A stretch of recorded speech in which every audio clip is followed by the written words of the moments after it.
Sign up to the SBR Network and use your free daily bet points to earn real-world prizes. Click on the page and start winning now.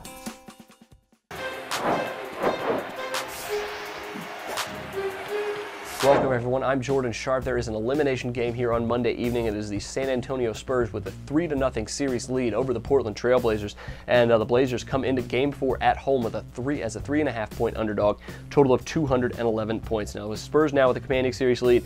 Don't think that they're suddenly going to lapse a little bit here against the Portland Trail Blazers. They know the value of getting a good rest. You're going to have to expect them to come out firing once again here against the Portland Trail Blazers, wanting to wrap up this series. And after going 7 games in the round 1, you've got to think they're going to love getting a sweep here, while hopefully the Thunder, and for them, hopefully the Thunder and the Clippers keep that series going as long as possible. But right now, that rest that Tony Parker seemed to get in April is really benefiting him in this series especially. He has been absolutely dominating Damian Lillard. It's not even been a contest. A lot of people thought, including myself, that matchup would be a lot more even than what it has been. But Tony Parker is on another planet right now, and the Frenchman is just absolutely having his way with the Portland Trail Blazers, no matter the playoff venue, whether it's in San Antonio or in Portland. But the Spurs once again did all their work in the first half of that game, built a commanding lead. Blazers were not ready for their aggression here early on in that game, and I think they're going to come out with the same mindset, be very aggressive, try to create a lead, and continue to play very solid defense, which is something that I did not suspect from this team.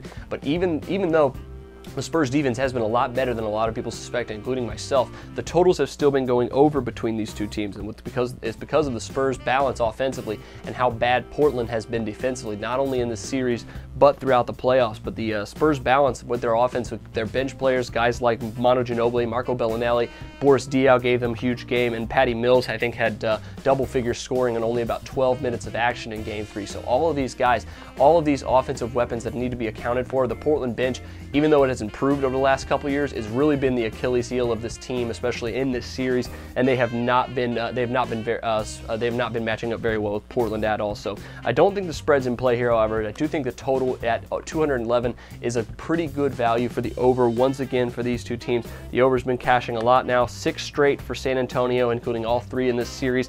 And even though, like I said, the Spurs defense hasn't been very good, their scoring has just been out of this world. They've scored, obviously, about 115 points per game against Portland in this series. And in 9 playoff games this season, Portland is giving up just over 113 points per game. So if the Spurs have that kind of average, or have 110 capability at least in this game, I think that the over here is once again going to be a very good value. It's now cashed in at 10-2 in the last 12 games for Portland, dating back just to the regular season. So add over 211 to your NBA picks for Monday night. Best of luck to you on this closeout game for the San Antonio Spurs. We'll see if they can close it out, or if we have a Game 5 back in San Antonio. But until then, I'm Jordan Sharp, and this has been another edition of the Sharp Pick.